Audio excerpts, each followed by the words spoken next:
J'aimerais que tu visualises cette scène. Toi, dans quelques années, réalisant tout ce que tu n'as pas osé faire. C'est une douleur sourde, n'est-ce pas?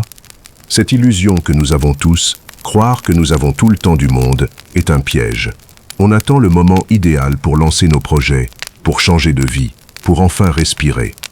Mais le moment idéal est une invention. La vie, ce n'est pas ce qui arrive après, c'est ce qui se passe là, pendant que tu hésites.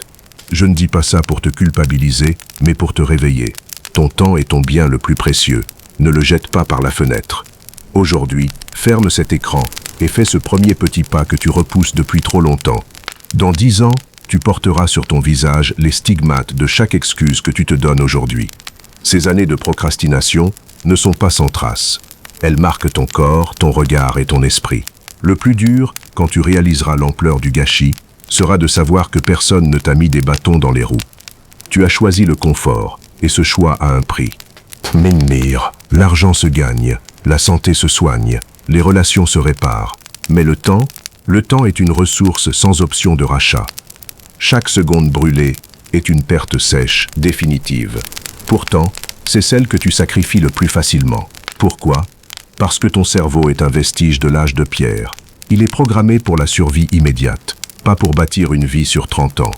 Il te maintient en laisse avec de la dopamine facile, le scroll, le sucre, le divertissement, et t'empêche de fournir l'effort long nécessaire. Tu vis dans l'illusion que le demain sera toujours là. Mais le temps ne s'étire pas, il s'épuise. Dans 10 ans, tu te réveilleras face à des portes verrouillées. Pas par malchance, mais par inaction. Ne laisse pas ton instinct de survie archaïque tuer ton potentiel futur. Personne ne décide un matin de gâcher 15 ans de sa vie. Non. Cela arrive en silence, dans le confort d'un dimanche sans projet, ou le vide d'une série regardée par habitude. Puis, brutalement, le réveil sonne et tu as 45 ans. Tu réalises que tu n'as fait que survivre, consommer et attendre.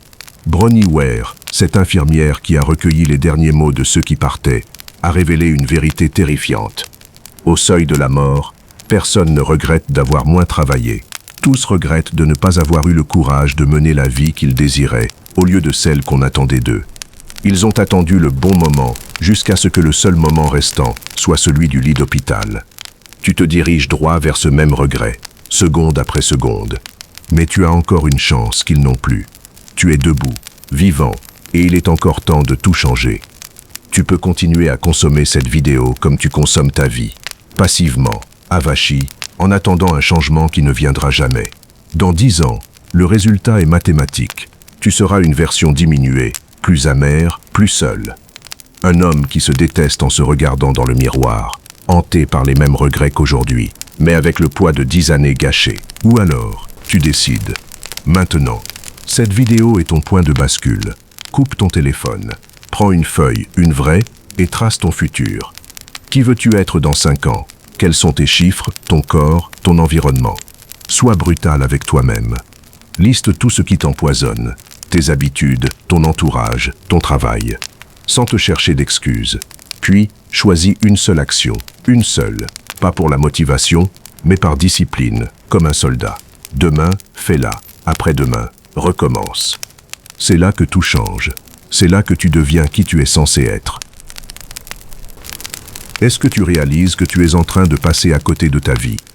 Je ne te demande pas de transformer ton monde en une nuit, mais simplement de prendre une décision que tu tiendras, matin après matin. Écoute-moi bien, arrête cette vidéo, prends une feuille, écris 3 intentions pour demain et pose-les près de ton lit. Demain, 6h00. Offre-toi le luxe de te lever dès le premier réveil. Évite le piège du snooze. C'est le moment où tu trahis tes propres ambitions. Ensuite, réveille ton corps, transpire, nourris-toi de vrai, de sain, de simple, et coupe les notifications jusqu'à 9h. Prends ce temps pour toi, rien que pour toi. Ne regarde pas le calendrier, regarde juste demain. C'est tout ce qui compte. Demain, tu ne joues pas ta vie. Tu joues ta crédibilité face à toi-même. Prouve simplement à ton cerveau que tu en es capable une seule journée. Puis recommence. Encore. En une semaine, ta biologie bascule, ton sommeil, ton énergie, ton aura change. En 3 mois, tu ne seras plus cet homme. Tu en seras l'héritier transcendé. Le confort est un poison lent, une agonie douce. Choisis. vivre ou s'éteindre. Imagine tes 50 ans, au milieu de la nuit, devant ton miroir. Soit tu croises le regard d'un homme brisé par le regret, celui qui a laissé sa vie fondre devant un écran, haï par son propre passé. Soit tu croises le regard d'un homme serein, celui qui a payé le prix, qui a enduré la discipline, et qui, sans arrogance, sourit parce qu'il sait qu'il a bâti, brique par brique, la vie dont il rêvait. Dans le miroir, l'image d'un père respecté se dessine. C'est l'homme qui a gardé sa parole, dont l'esprit reste clair et le souffle intact. C'est le portrait d'une existence qui a trouvé son sens. Sachez qu'entre hier et demain, tout tient dans une seule décision. Une étincelle, accessible ici et maintenant, quel que soit le chapitre de votre vie. Demain à l'aube, dès 6h00, tout commence par un petit geste, remettre de l'ordre, refaire son lit. Volonté inépuisable, à la prochaine.